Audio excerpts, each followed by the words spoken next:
고백하겠습니다. 우리는 하나님이 기뻐하시는 교회, 성도가 행복한 교회입니다.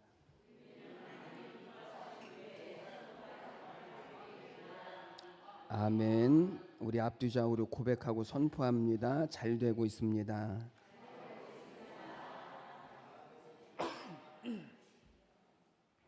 믿음으로 선포한 대로 하나님이 이루시기를 주님의 이름으로 축복합니다. 자, 오늘은 5월 가정의 달 마지막 주일이고요. 오늘은 남편들에게 주시는 말씀인데, 지금 남편이 없는데요. 괜찮아요. 우리 자녀들에게 주신 하나님의 말씀이니까. 우린 아직 결혼도 안 했는데요. 괜찮아요. 앞으로 여러분들에게 주실 말씀이기 때문에 그래요. 더 중요한 것은 우리의 신랑이신 예수님께서 우리를 어떻게 사랑하셨는지에 대하여서 오늘 아는 말씀이 되어질 겁니다. 오늘 이 말씀이 우리 모두에게 은혜가 되시고 믿음이 되시기를 주님의 이름으로 축복합니다. 지난 시간에 아내에게 주신 말씀 중에서 순종해야 한다, 복종해야 한다 라고 말씀하셨고, 오늘은 남편에게 주시는 말씀이 뭐냐면 아내를 사랑해야 한다라고 하는 말씀입니다. 이 두 개의 말씀을 신학적으로 또 순서적으로 중요성을 따지자면 무엇이 더 먼저가 되어지고 무엇이 더 중요한가 하면 아내들에게 주신 순종이 더 중요하고 더 우선되어집니다.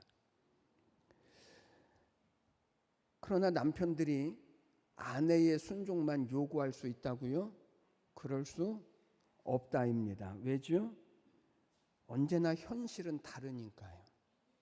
현실이 달라요.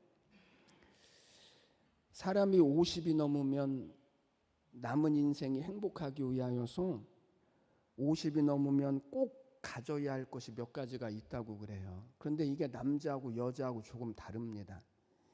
50이 넘으면 여자들이 꼭 가지고 있어야 할 5가지가 있는데 그 첫 번째가 뭐냐면 돈입니다. 돈. 두 번째는 건강, 세 번째는 딸, 네 번째는 친구, 5번째는 강아지. 남자가 50이 넘으면 행복한 인생이 되기 위해서 꼭 필요한 5가지가 있는데 그 첫 번째가 뭐냐면 아내입니다. 아내에게는 5가지 중에 남편이 없더라고요. 그런데 남편에게는 첫 번째가 아내입니다. 두 번째는 부인, 세 번째는 여보, 네 번째는 당신, 5번째는 마누라. 그래야 행복할 수 있다는 것입니다. 이게 남자들의 현실입니다. 그러니까 아내의 순종과 복종만 남자들이 요구할 수 있다고요? 그럴 수 없습니다. 이제 오늘 남편들에게 주시는 말씀을 저희들이 볼 텐데, 남편들에게 하나님은 뭐라고 말씀하시냐면 한 가지만 요구하십니다. 아내를 사랑해라. 이것이 남편이 가지고 있는 가장 중요한 책임이고 역할입니다. 이게 무슨 말이냐면 아내의 가장 중요한 책임이 남편에게 순종하고 복종하는 건데, 그런데 남편이 아내에게 무조건 순종과 복종을 요구할 수 있는 것이 아니라 거기에는 반드시 전제되어져야 할 것이 있는데 그게 뭐냐면 아내를 사랑하는 것. 이것이 전제가 되어져야 한다는 것입니다. 이렇게 말하면 모든 남편들은 이렇게 생각을 합니다. 아내를 사랑하지 않는 남편이 어디 있습니까? 그러나 남편들이 아내를 얼마만큼 사랑해야 할까에 대하여서 오늘 25절에서 뭐라고 말씀하냐면 남편들 아내 사랑하기를 그리스도께서 교회를 사랑하시고 그 교회를 위하여 자신을 주심과 같이 해라. 이렇게 말씀하셔요. 그러니까 얼마만큼 아내를 사랑해야 한다고요? 예수님께서 교회를 사랑하셔서 당신의 몸을 주신 것처럼 남편은 아내를 그렇게 사랑해야 한다는 것입니다. 그러면 도대체 어떻게 사랑을 하라고 하는 걸까요? 얼마만큼 사랑을 해야 하는 걸까? 오늘 말씀을 통해서 저들이 같이 생각해 보시면서 우리의 모든 가정 가운데 이 하나님이 약속하신 사랑과 순종이 우리의 모든 가정을 하나님의 나라와 그리고 하나님의 통치를 이루어가는 복된 가정을 이루어 가시는 그런 축복이 우리 모두에게 있게 되시기를 주님의 이름으로 간절히 축복합니다. 먼저 남편은 아내의 잘못까지도 사랑해야 한다입니다. 무엇까지도 사랑해요? 아내의 잘못까지도. 예수님이 우리를 사랑하심과 같이 그랬는데 예수님이 우리를 어떻게 사랑하셨냐면 로마서 5장 8절 말씀, 우리가 아직 죄인 되어졌을 때에 그리스도께서 우리를 위하여 죽으심으로 우리에 대한 하나님의 사랑을 확증하셨느니라. 예수님이 우리를 사랑하셔서 죽으시기를 언제 하셨냐면 우리가 아직 하나님과 원수 되어졌을 때, 우리가 아직 여전히 죄인 되어졌을 때에 하나님은 우리를 사랑하셔서 예수 그리스도를 십자가에 죽이셨다는 거예요. 그러니까 예수님의 사랑은 우리가 여전히 죄인임에도 불구하고 우리를 위해서 대신 죽으신 사랑.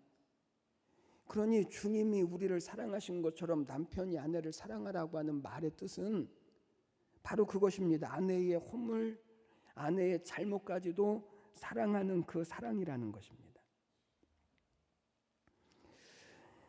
마치 이런 것과 같습니다.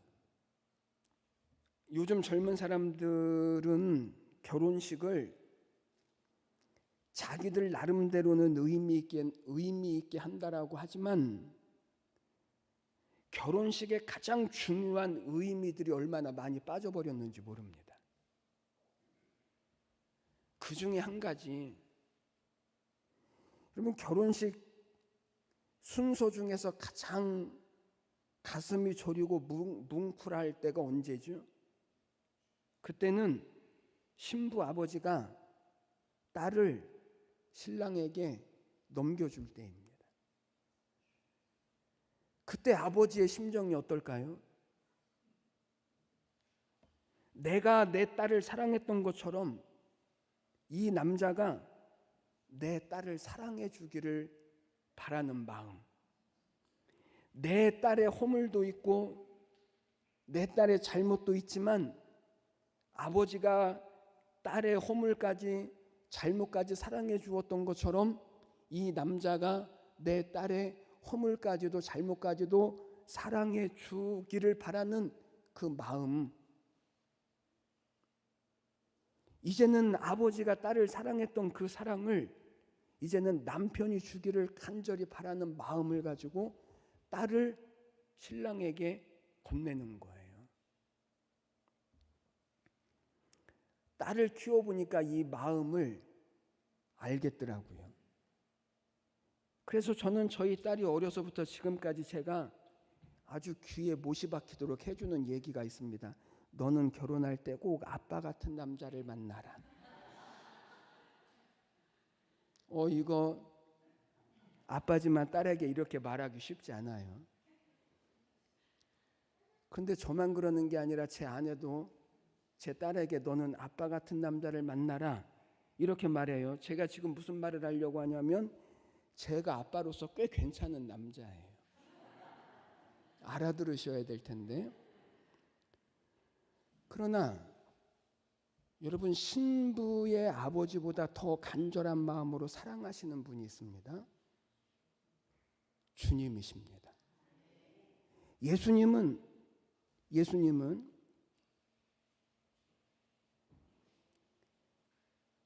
예수님은 그 사람을 위하여 죽기까지 사랑하셨는데 이제는 그 사랑을 누가 주어야 한다라고 말씀하냐면 남편이 주어야 한다라고 주님은 말씀하시는 거예요. 하나님의 그 사랑을 남편이 주어야 한다. 그래서 아내가 새로 산 자동차를 운전하다가 사고를 냈습니다. 순간에 아내의 머리에는 어떤 생각이 드냐면 남편의 화난 얼굴이 탁 떠오르는 거예요. 사고 처리를 하기 위해서 사물함에서 자동차 서류를 꺼냈는데 그 서류에 메모가 붙어 있는데 이렇게 쓰여져 있는 거예요. 여보, 혹시 사고가 난다면 이런 순서대로 처리하면 돼. 그런데 사고가 나면 가장 먼저 기억할 것이 있는데 내가 가장 사랑하고 걱정하는 것은 자동차가 아니라 당신이야. 오늘 여러분들은 집에 가셔서 자동차 사물함을 다 열어보셔야 합니다. 그래서 이 쪽지가 없으면 조금 불행한 거예요. 그래서 저는 아내에게 운전을 되도록 안 시켜요. 남편이 얼마만큼 어떻게 아내를 사랑해야 하는가에 대해서 오늘 성경은 뭐라고 말씀하냐면 아내의 유익을 생각해라. 이게 사랑이라는 거예요. 아내의 유익을 남편의 기쁨으로 삼는 것이 오늘 그리스도께서 교회를 사랑하신 것처럼 남편이 아내를 사랑해야 한다라고 하는 이 말의 뜻인 거예요. 내 만족을 위해서 사랑하는 것 아니라는 거예요. 나를 위하여서 사랑하지 말라는 거예요. 그러니까 아내가 자면서 코를 골면 남편은 어떻게 해야 하냐면 귀를 틀어 막고 자야 되는 거예요. 이것이 예수님께서 교회를 사랑하신 것처럼 아내를 사랑하라고 하는 말씀의 뜻입니다. 아무리 아내의 잘못까지도 아내의 허물까지도 남편은 사랑해야 한다죠. 두 번째는 자신을 주기까지 사랑하라는 것입니다. 25절에서 남편들 아내 사랑하기를 그리스도께서 교회를 사랑하시고 그 교회를 위하여 자신을 주심같이 하라. 하나님께서 우리를 사랑하신다라고 말씀했는데 하나님이 우리를 사랑하시는 것은 말씀만으로가 아니라 가장 적극적으로 하나님이 우리를 사랑하신 그 표현, 그 증거가 있는데 그게 뭐냐면 십자가라는 거예요. 하나님이 우리를 얼만큼 사랑하셨습니까? 십자가에서 독생자를 죽이시기까지 우리를 사랑하셨습니다. 이게 하나님의 사랑인 것입니다. 그러니까 십자가는 우리를 사랑하신 하나님 당신의 사랑을 우리에게 표현하신 방법이 십자가요. 그리고 그 증거가 십자가인 거예요. 그래서 우리가 거저 구원을 받는 거예요. 거저 우리가 하나님의 나라를 유업으로 얻는 거예요. 그래서 우리가 하나님의 약속된 하나님의 자녀가 되어지고 천국의 백성이 되어지는 거예요. 그런데 남편도 이처럼 아내를 사랑해야 한다라고 하는 사실을 말씀하는 것입니다. 그러니까 남편들이 아내에게 순종하고 복종하라고 하는 것을 얻어내기 전에 먼저 남편이 해야 할 일이 있습니다. 그것은 나 자신을 주기까지 아내를 사랑하는 것이 먼저 되어져야 한다입니다. 이 남편의 사랑은요 반드시 표현되어져야 한다는 거예요. 하나님의 사랑이 십자가로 표현되어지는 것처럼 모든 남편들은 아내를 사랑합니다. 그런데 문제는 아내들이 그걸 잘 모르는 거예요.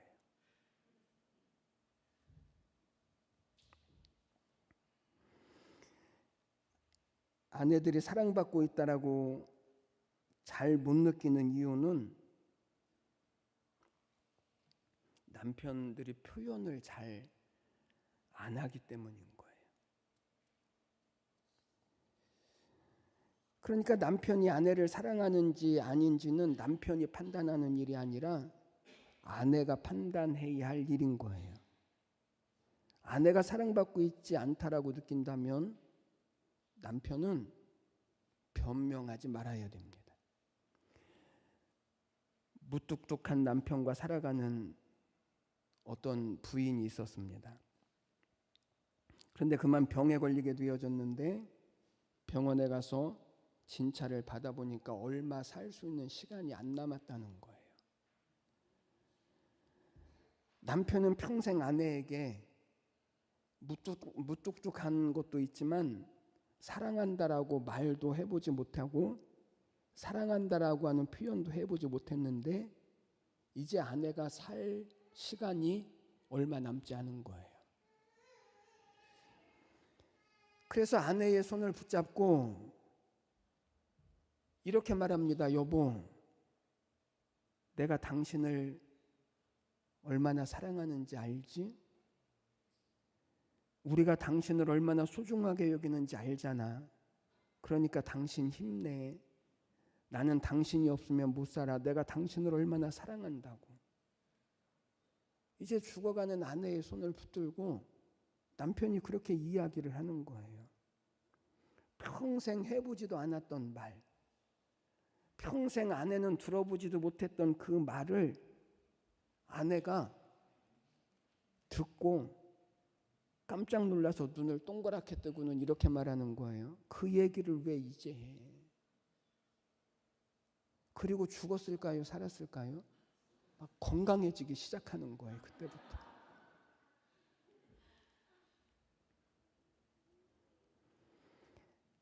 아내가 남편의 사랑을 느낄 수 있도록 노력하지 않으면 그 아내는요, 사랑을 받는다라고 하는 사실을 알지를 못한다는 거예요. 그래서 행복할 수 없고 그 가정이 천국과 같은 가정이 될 수 없다라고 말합니다. 특별히 아내라고 하는 여자는요, 생김새에 대해서 표현을 해주고 칭찬을 해줘야 돼요. 아내가 미용실에 다녀왔는데 남자들은요, 잘 몰라요. 남편 앞에서 왜 저렇게 머리를 흔들어대는지 남편들은 잘 모르는 거예요. 아내는 칭찬하면 삽니다. 사랑을 표현하면 삽니다. 그것이 오늘 하나님께서 자신을 주기까지 아내를 사랑하라 말씀하셨던 내용입니다. 세 번째는 아내를 기쁘게 하는 것이 아내를 사랑하는 것입니다. 27절, 28절 말씀에서 자기 앞에 영광스러운 교회로 세우사 티나 주름 잡힌 것이나 이런 것들이 없이 거룩하고 흠이 없게 하리 하심이라. 이와 같이 남편들도 자기 아내 사랑하기를 자기 자신과 같이 할지니 자기 아내를 사랑하는 자는 자기를 사랑하는 것이다. 그럼 예수님께서 교회를 위하여 당신의 몸을 내어주신 이유가 무엇입니까? 그 이유는 영광스러운 교회로 세우시기 위함이라는 거예요. 교회 일을 영광스럽게 하시기 위하여서 주님 당신의 몸을 교회를 위해서 주셨다는 거예요. 그러니까 이것처럼 남편들도 아내를 그렇게 사랑해야 한다라고 말씀하십니다. 그러니까 남편의 사랑은 어디까지 가야 되냐면 아내를 최고의 영광스러운 자리, 아내를 기쁘게 하는 자리에까지 남편의 사랑이 가야 한다라는 것입니다. 이게 남편의 사랑입니다. 남편의 책임인 것입니다. 아내들이 남편에게 복종해야 하는 것은 남편이 머리가 되어주고 아내가 몸이 되어지기 때문이 아닙니다. 남편이 옳기 때문이거나 아니면 남편이 아내보다 우월하기 때문에 성경은 아내에게 남편에게 복종하라고 말하는 것이 아닙니다. 여러분, 머리와 몸 누가 중요하고 누가 덜 중요한가요? 누가 우열이고 누가 그렇지 않은가요? 머리는 귀하니까 잘 때 이불을 덮어주고 엉덩이는 이불을 안 덮어주나요? 그런 것 아니잖아요. 우리의 머리나 우리의 몸이나 똑같이 중요하고 똑같이 소중한 것입니다. 오히려 머리는 언제나 어디를 생각하냐면 머리는요, 머리를 생각하지 않아요. 머리는 항상 몸을 생각하는 거예요. 몸의 한 부분이라도 아프면 가장 아파하는 곳이 어디냐면 머리인 거예요. 몸이 힘들면 가장 피곤을 느끼는 곳이 어디인가 하면 머리인 거예요. 몸에 대해서 가장 염려하는 것이 머리인 거예요. 이것이 남편의 머리됨이에요. 그러니 오늘 모든 남편들이 어떻게 아내를 사랑하라고 말씀하냐면 아내를 기쁘게 하도록 사랑해야 한다라고 말씀을 하십니다. 네 번째는 아내의 말에 귀를 기울이는 것이 아내를 사랑하는 것입니다. 창세기 2장에서 아내를 가리켜서 남편을 돕는 배필이라고 하나님이 말씀을 하셨습니다. 남편들이 가정에서 어떤 일을 결정할 때 반드시 기억해야 할 것이 있는데 남편이 결정하는 것이 얼마나 중요한 것인지 그리고 남편이 결정한 그 일에 대한 책임이 얼마나 크고 중요한 것인지를 남편들은 명심해야 합니다. 남편이 무엇을 결정한다라고 하는 것은 남편의 권위에 관한 문제가 아닙니다. 이것은 책임에 관한 문제입니다. 그리고 신앙에 관한 문제이기도 합니다. 왜 그럴까요? 남편의 결정이 아내와 자녀와 온 가정의 행복과 직결되어지기 때문에 그런 것입니다. 그래서 남편들은 무엇인가를 결정하기 전에 먼저 기도하고 결정하셔야 합니다. 남편들은 무엇인가를 결정하기 전에 하나님의 응답을 받고 하나님의 말씀에 순종하는 길로 남편은 무엇인가를 결정해야 합니다. 그리고 또 하나, 남편은 무엇인가를 결정해야 할 때 또 한 가지 중요한 일이 있습니다. 아내의 말에 귀를 기울여야 합니다. 왜 그럴까요? 아내는 하나님이 남편을 위하여 짝지어 주신 배필이거든요. 여기 돕는 배필이라고 하는 말을 우리는 주의 깊게 보아야 합니다. 목사인 저도 남편이고, 그런데 왠지 남편이 미치는 것 같은 느낌이 들지만 그래도 하나님이 말씀하신 거니까 어쩔 수 없습니다. 성경이 아내를 가리켜서 남편을 돕는 배필이라고 말씀했는데, 이 돕는 배필이라고 하는 정확한 뜻은 현 상황으로부터의 구원자입니다. 현 상황으로부터의 구원자. 여러분, 흔히 부부들 사이에서 누가 누구를 구제해 준 것인가에 대해서 종종 누가 누구를 구제해 준 것입니까? 성경적으로 말하자면 아내가 남편을 구제해 주는 것입니다. 왜죠?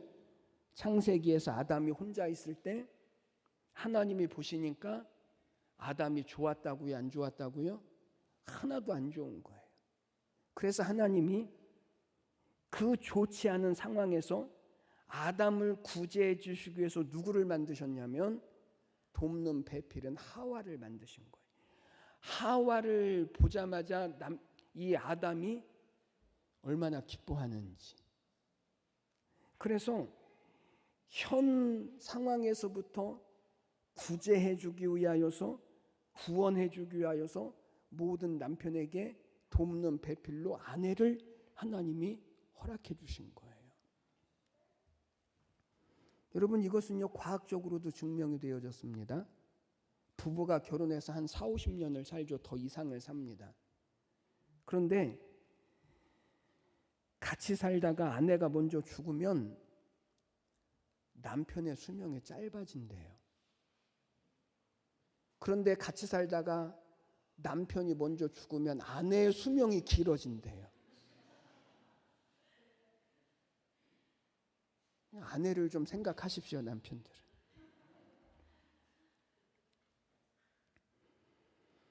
그러니까 남편은 내가 결정권자다, 남편의 권위와 남편의 힘을 내세우는 것이 아니라 아내의 말에 먼저 귀를 기울여 주는 것이 남편의 사랑입니다. 그러니까 아내를 사랑하려면 남편은요 힘을 주도권으로 삼으면 안 되는 거예요. 영적인 주도권, 믿음의 주도권을 저는 우리 모든 남편들이, 또 아직 결혼하지 않은 우리 청소년들에게는 이 정말 중요한 사실을 저는 믿음으로 알게 되시기를 주님의 이름으로 축복합니다. 어느 교회든지 남자보다 여자가 훨씬 더 많아요.